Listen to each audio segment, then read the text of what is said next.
The Chicago Bears defense just leveled up again, getting closer and closer to re-earning the moniker of Monsters of the Midway as key starters are set to return. Dan Orlovsky is calling the O-line one of the best in football, and Kevin Byard is speaking nothing but facts in regards to that. And Caleb Williams just had a perfect response to his Caleb's and another challenge laid out by Ben Johnson. We're going to talk about it all and more right after this. You are now tuned in to Chicago Bears Central, your number one place for all Chicago Bears news and content.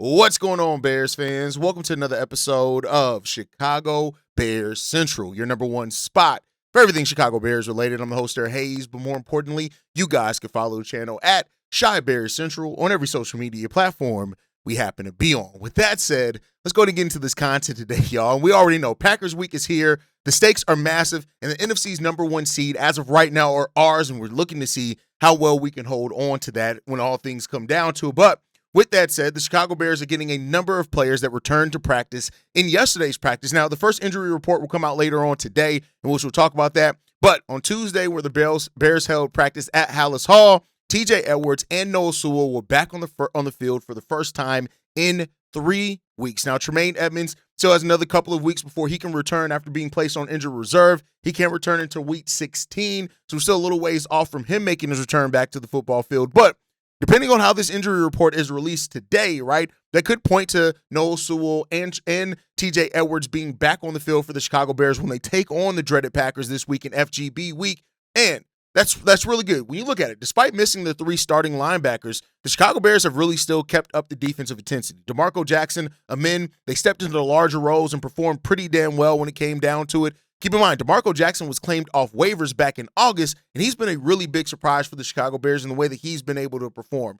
If you get TJ Edwards and Noah Sewell back on the field as well, you have to worry about if they're going to be on like a snap count, how limited they're going to be able to play, kind of like what Jalen Johnson and Kyler Gordon were in week 13 as they ramp back up. But just having those guys and their presence on the football field could be a huge shot in the arm for the Chicago Bears. And as we get closer and closer to having a fully healthy version of the defense that Dennis Allen came in here to coach, that's going to do nothing but help the Chicago Bears team, especially against a Packers team. You need all hands on deck as much as possible against this Packers team. And don't worry, Packers fans, we hear y'all talking shit. We hear it, and we're going to see how that comes down to it, right? But yeah, adding to the confidence, adding to, and the thing that I've been talking a lot about is that getting everybody back healthy just opens up how Dennis Allen can scheme. And the cornerbacks and defensive backs are hugely important, just how creative Dennis Allen gets with that defensive scheme.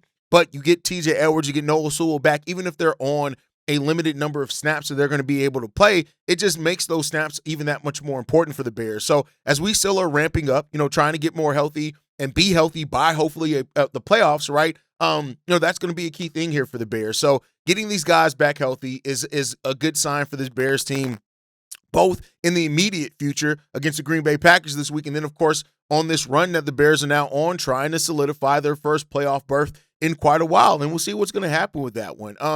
It's the Bears are going to need to lock in. And like I've said, they can go from first place to 7th place this week, depending on a loss.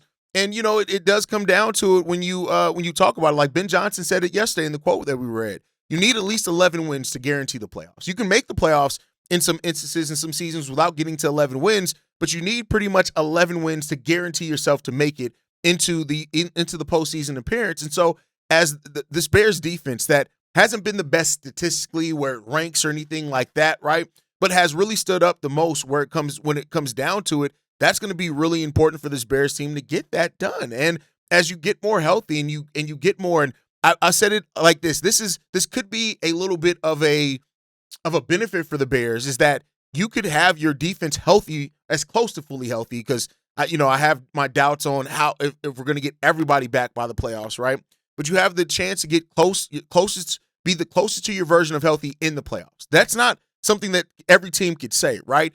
And there's not going to be a lot of tape on exactly how Dennis Allen is going to use this. So while the Bears, for example, rank 25th in points allowed, they rank 22nd in passing defense, 28th in rushing defense, and 27th in total defense.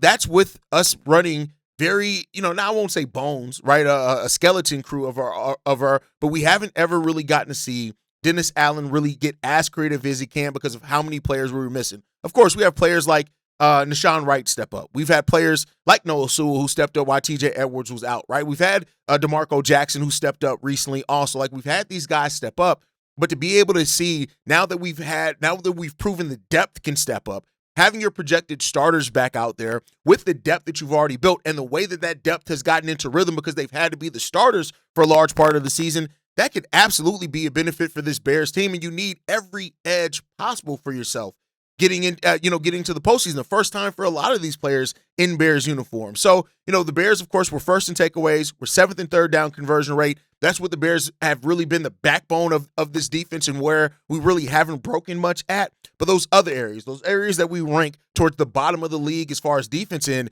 those are things that could flip and be much better strengths for the Chicago Bears as we improve on here. Of course, you've got Montez Sweat, who's performed much better here over the last month or two of the season. Austin Booker's kind of tailed off some, but I think, with added pressure, you're going to get that. The defensive line hasn't been the best.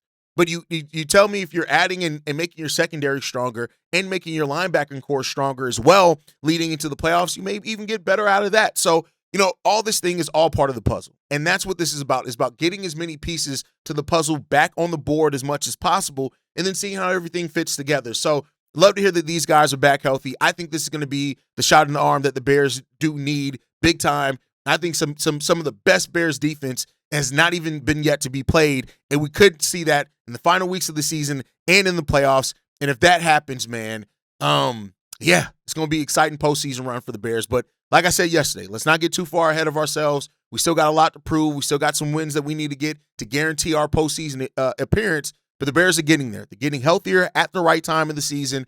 And I'm sure that Dennis Allen is really, can't wait to biting at the chomp. Well, bitten at the chomps? Is that what chomping at the bit? Is that the phrase? To really get these guys back out there. And then now you even have a different wrinkle. Having C.J. Gardner-Johnson and Kyler Gordon out there as these versatile pieces in that with the way that Nashawn Wright has played as well, like it's going to be, or could be, I won't say for sure, but this could be where we see this defense look completely different than what is looked at the main part of the season. And that is where you can take some teams by surprise. And let's hope that the Bears are ready for that.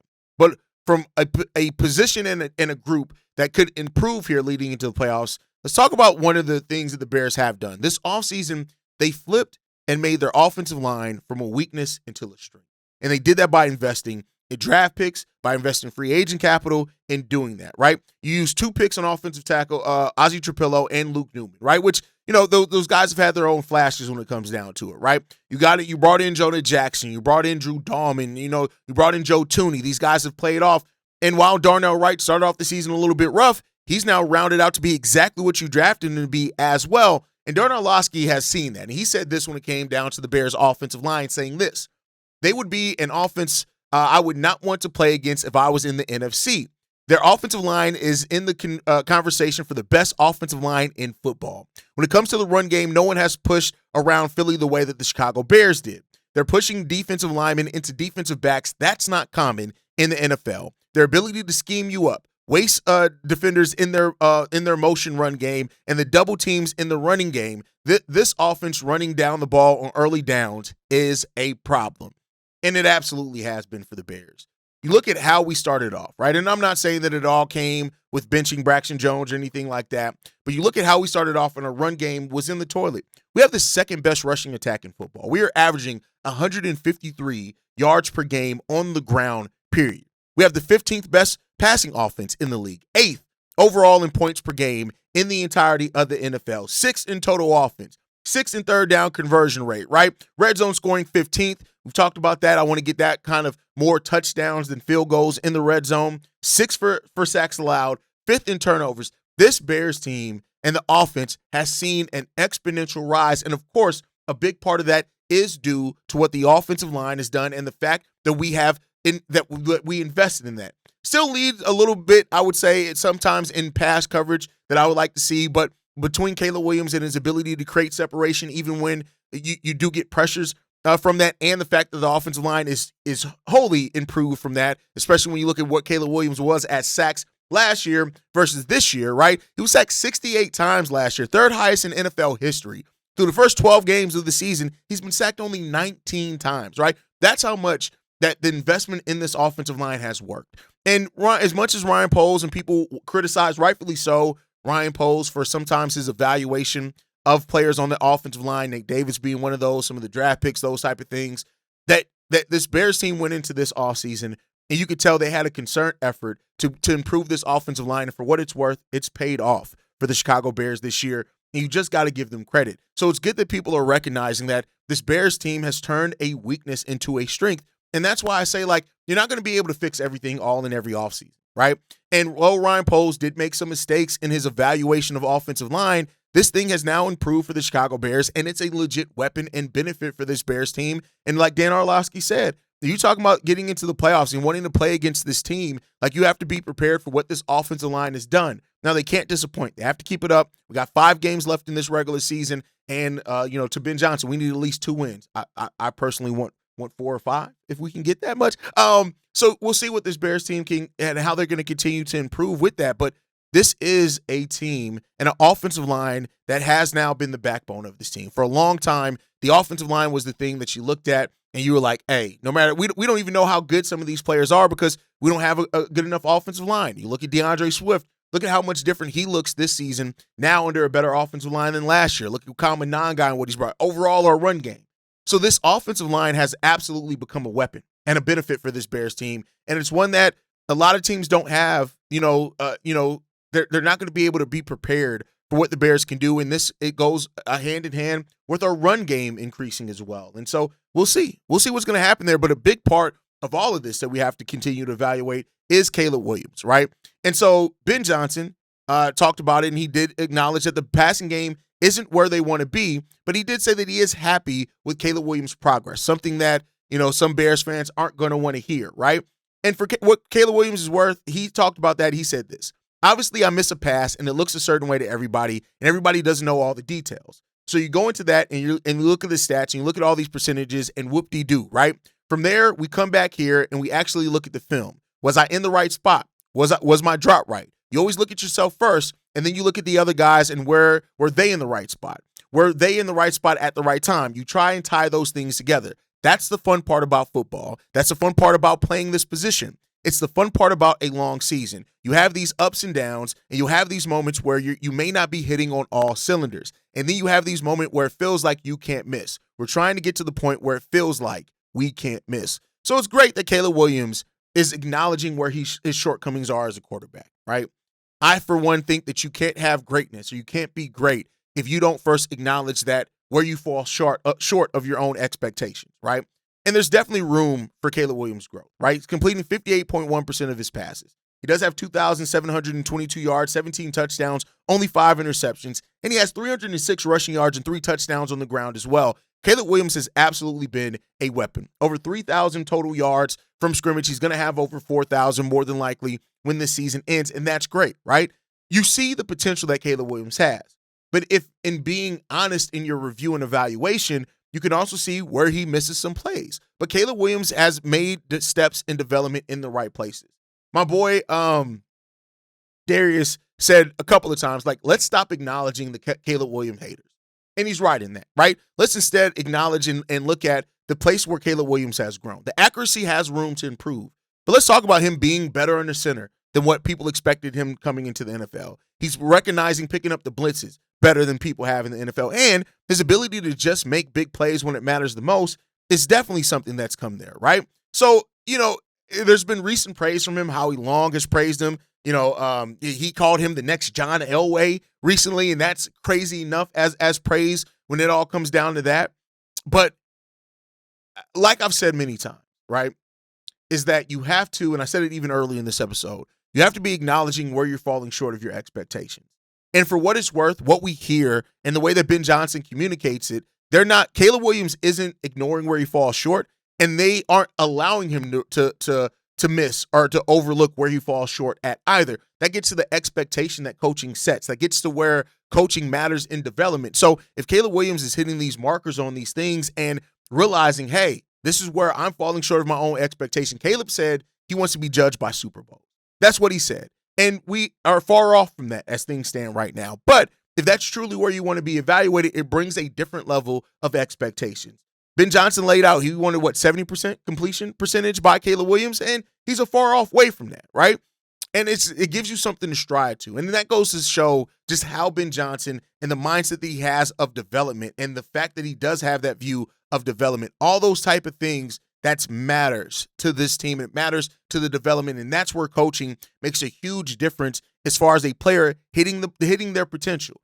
And so you have the honest evaluation. You have Caleb Williams being honest with himself in that. And the thing that I would just say in this, and I think that even Caleb will acknowledge, the thing as a quarterback that you don't want to do is that you don't want it to be, especially with this season and this team and the way that they're playing, you don't want to be the reason people look at and say, hey, we couldn't achieve everything that we could achieve because Caleb fell short here, right? And Caleb is going to have his things that he lacks on. It's going to happen there. I wish I could tell y'all, and I told you guys this back when Caleb was drafted, when I was telling you guys don't believe all the hype of generational right away and all that. He has to prove those stuff. Caleb Williams has already built off a respectable rookie season. And that's great. You look at 5-17 last year, firing coaches, all the change that he dealt with there, then to now come in with a stable coaching staff, stable development, and to grow the way that he's had in year two. I get it. People wanted to see an add water quarterback and boom, you're contending. And it's not that simple in the NFL, but Caleb is growing. And I say that Howie Long's direct quote is this. Usually you say with the quarterback, particularly a mobile quarterback, make him go to his left. Williams as comfortable rolling left, flipping his hips. He's John Elway from my generation. Now Elway didn't light it on fire initially, and obviously he has a great career and he's a Hall of Famer. I think Ben Johnson challenged Williams, and I think a lot of times the more talented guys are the guys that work less on the details. Caleb is starting to buy in. Johnson challenged the team, but he also challenged his quarterback. And Caleb Williams has accepted that challenge in every step of the way. Now, like I said with the Bears overall, you've laid out a much better base than what you did in your rookie year, because now you have a different standard, you have different coaching, and the team is hitting much different heights. Now it becomes about how do you build off of that. You've learned to survive. Now let's go out here and thrive. And that's something that Caleb Williams, I feel, is going to do. Like I said many times, I know it triggers the Caleb haters and stuff. Again, try not to address them, is that the Bears have their quarterback. And it's not Tyson Bagent. It's Caleb fucking Williams. And the more that once people realize that, the better off that they will be in their peace, because Caleb Williams is the quarterback. And I think that for me, he's earned and he's shown enough growth for me that I'm going to continue to have faith in Caleb. Now, it has to come with continued growth, continued development, continually getting better in the areas that you may have once fallen short in, and that's up for Caleb to do that. But so far, if we're just basing it off what Caleb Williams has shown himself so far, Caleb Williams has shown that he's bought in, he is coachable, and that he wants to do what it takes to be great for this team. The question now just becomes about how much of that can you get to? How much are you getting better and you improving week after week, year after year? And right now, at a period of time where the Bears are contending for a playoff spot, this is where we need to see our quarterback step up the most. And I, for one, think that we will. I don't think we've seen the best of Caleb Williams yet. I think that Caleb Williams is going to give us a lot more to look at for this team. And I think that Caleb Williams is going to continue to prove that he is the Chicago Bears quarterback of the now and the future, despite what some people will tell you, have you believe, want you to think, they want you to be ashamed of rooting for your quarterback. They're worried about the nails, all that type of shit. I don't give a fuck about that. But you know who else doesn't give a damn? That's Kevin Byard, because he talked about the Bears not giving a damn about the national media saying this. We talked about this year all being resilient. We don't really care about the national narrative is about this team. Whoever they put in front of us on our schedule, we just line them up and try to knock them down. I think we're doing a really good job at that.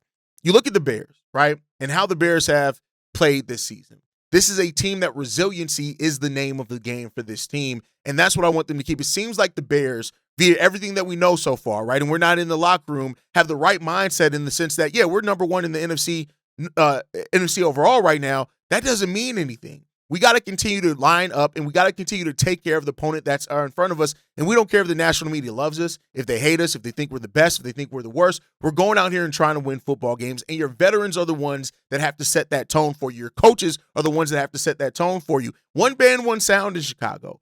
Everybody seems to be on the right path and right focus on We have to continue to just go out there and win by any means necessary. And that is what this team has shown so far. And that is why I believe in this team, because they have the right mindset, they have the right desire, and they have the right fight. It's not always pretty. It's not always beautiful, but the results are there. And let's continue to get those results, especially this week. It's FGB week. So let's see what we're going to do.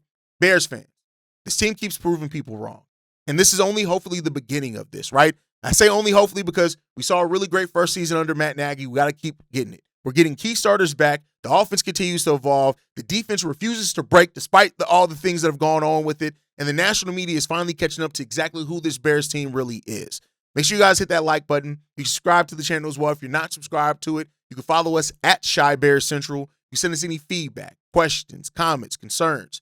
ChicagoBearsCentral@gmail.com. And then lastly, if you want to leave a text message and or voicemail for the mailbag, the number to do so, 773-242-9336. We are the number one spot for everything Chicago Bears related. And like I like to end every episode on, Chi-Town up, but Bear down. Love you guys.